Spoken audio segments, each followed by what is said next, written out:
Jumpa lagi dengan saya, Willy The Rooms, tetap di The Sinners Channel.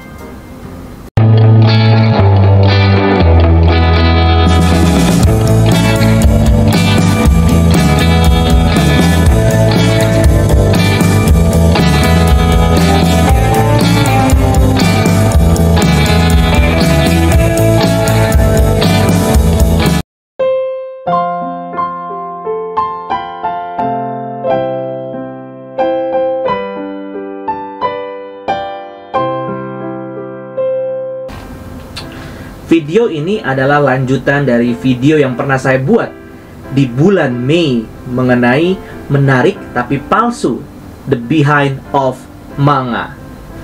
Di dalam video tersebut, saya memberi proposal bahwa manga seperti tawaran lainnya dari dunia hanya berusaha untuk mengalihkan manusia dari menemukan the real thing. Pembahasan yang pertama memperhatikan bahwa individualisme sebetulnya menghalangi manusia untuk sepenuhnya menjadi dirinya sendiri sebagai suatu pribadi di hadapan Sang Pencipta. Dan kali ini kita akan melihat bahwa intelektualisme yang mengklaim mengenal kebenaran pun masih meleset jauh dari kebijaksanaan yang maha tinggi. Dalam manga, sama seperti dalam hidup nyata, jika kita mengenal banyak orang yang dikaruniai kepandaian luar biasa. Bisa jadi mereka punya pengetahuan yang luar biasa, kuat di logika, fasih dalam berdiskusi, cepat mengerti, menyeluruh dalam beranalisa, dan lain sebagainya. Tapi dibandingkan dengan film-film barat yang sudah bosan dengan rasionalisme dan suka memunculkan tokoh freak, orang-orang yang memakai dua pantat botol di muka alias kacamata setebal teleskop, manga menampilkan para jenius yang sangat mempesona.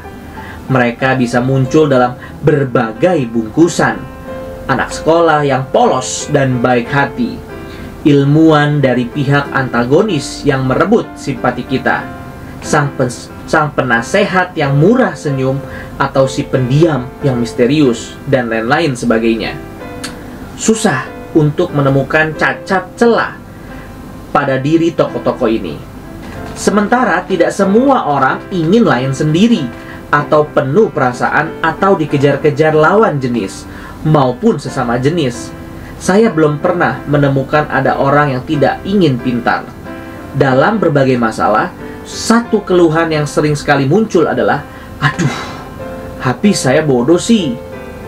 Di balik ungkapan spontan ini ada satu asumsi. Seandainya saja saya pintar, maka saya tidak akan menghadapi masalah. Atau kalau saya kurang pintar untuk mencegah munculnya kesulitan, paling tidak saya ingin cukup pintar untuk bisa memecahkan problematika yang ada tanpa perlu menderita. Tapi orang-orang pandai di manga tetap mengalami kesulitan. Memang ada keperluan dramatik terhadap konflik dan klimaks yang membuat orang tertarik untuk membaca. Siapa yang mau membaca mengenai seseorang yang menjalani hidup biasa-biasa saja?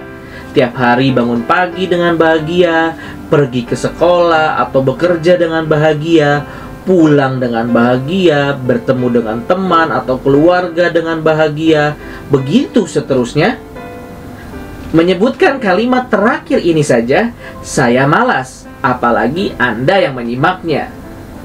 Tapi dengan itu kita mengetahui, sadar atau tidak sadar, bahwa hidup yang tanpa perjuangan itu bukanlah hidup, hanya satu keberadaan semata. Jadi, dari satu pengamatan ini kita mempelajari satu hal: kepandaian mempersiapkan orang untuk menghadapi kesulitan yang lebih besar lagi, bukan membuat orang bisa lebih enak-enak. Meskipun begitu, banyak orang tetap terbenam dalam ilusi yang mustahil untuk bisa begitu pandainya sehingga dapat mengetahui segala sesuatu, seperti detektif Conan yang tahu siapa si pembunuh hanya dengan melihat berkas darah di keyboard komputer. Saya pun terjebak dalam ilusi tersebut, karena untuk membuat video ini saya harus benar-benar menggunakan kapasitas intelijensia saya dengan maksimal agar dapat menemukan kelemahan dari tokoh intelektualis di manga. Tapi saya tidak memperhatikan petunjuk yang sudah diberikan oleh teman saya, sang editor, yang berkali-kali mengirimkan draft video yang saudara sedang tonton ini kembali kepada saya. Komentarnya tetap sama, tidak ada semangat dan dinamika. Pertanyaan yang muncul di kepala saya, bagaimana saya harus membahas intelek berkaitan dengan dinamika? Saya baru menyadari bahwa persis itulah kelemahan kaum intelektualis. Menyatukan kepala yang dingin dengan hati yang panas. Seperti Pendeta Dr. Stephen Tong sering katakan, benar-benar bukan tugas yang mudah. Beberapa orang mungkin berpikir memiliki kepala yang berfungsi dengan baik saja sudah sangat susah. Tetapi setelah mencapai level kepandaian semacam itu, mempertahankan hati yang berkobar-kobar oleh cinta kasih Tuhan lebih susah lagi. Secara positif, tokoh berotak dalam manga bisa digambarkan sebagai orang yang luar biasa tenang. Tapi secara negatif, dan kadang boleh dibilang secara realistis, mereka luar biasa lambat. Selain itu, mereka sering nampak tidak tahu bagaimana harus bereaksi kepada emosi manusia, meskipun sebetulnya mereka lebih cenderung dengan sengaja berusaha sebisa-bisanya untuk tidak menggunakan fakultas perasaan dan hanya mengandalkan analisa yang dingin. Mereka tidak nampak manusiawi. Motonya, keeping the cool. Istilah yang tepat untuk ini, dualisme, suatu keadaan di mana seorang manusia menahan suatu bagian hidupnya dari Tuhan. Tentu bukan kebetulan bahwa tokoh rasionalisme René Descartes adalah seorang dualis yang menarik batas yang tajam antara kenyataan jasmani dan rohani. Dan sesuai dengan namanya, kaum intelektualis memang mengutamakan, kalau enggak mengilahkan, intelek di atas segala sesuatu. Dan pada waktu pemikiran mereka tidak lagi mengatasi kesulitan, mereka akan benar-benar jatuh terkapar karena mereka tidak terbiasa menggunakan kemampuan mereka yang lain. Seperti seorang petinju yang biasa hanya mengandalkan tangan kanannya, langsung kalah jika tangan kanannya cedera.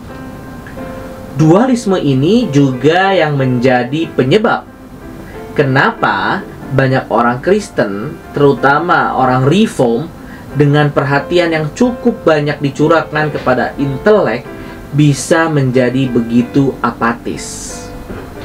Sepertinya bersemangat tinggi itu lebih mudah sewaktu kita tidak benar-benar punya pengetahuan.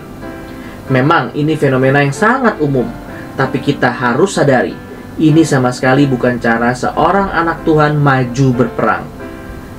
Seorang pemimpin perang harus pandai melihat kesulitan di depan, tetapi celaka besar jika ia putus asa sesudah melihatnya. Seharusnya justru ketajaman pikiran yang ia miliki dapat digunakan mencari penyelesaian untuk memenangkan peperangan itu, dan bukannya mencari alasan bagaimana sebaiknya kita menyerah saja. Peperangan selalu menuntut totalitas. Peperangan menuntut otak yang tajam sekaligus semangat yang tinggi dalam memperjuangkan kemenangan itu sendiri. Tanpa semangat perjuangan, peperangan sudah berakhir, kalah sebelum dimulai. Peperangan menuntut kepintaran dan semangat untuk menang. Demikian juga peperangan sesungguhnya dalam kehidupan seorang anak Tuhan di dunia yang berdosa ini. Inilah yang sudah dikerjakan oleh para pasukan Kristus, pahlawan iman sebelum kita, yang saya sebut pada edisi video sebelumnya. Mereka adalah orang-orang yang telah memberikan seluruhnya dalam memenangkan peperangan yang menjadi bagian mereka dalam The Battle of Ages. Mereka adalah orang-orang yang telah memeras seluruh kemampuan rasio tanpa menguburkan semangat mereka. Berikan seluruhnya karena milik Tuhan. Semua yang ada pada kita berasal dari Dia, Sang Alfa. Berikan seluruhnya karena untuk Tuhan. Dialah Sang Omega yang berhak menerima segala hormat dan puji. Untuk itulah kita diciptakan, untuk memberikan seutuhnya, seluruhnya, bukan sebagian, untuk memuliakan Sang Pencipta, sumber segala sesuatu. Soli Deo Gloria. Terima kasih. Tuhan Yesus memberkati.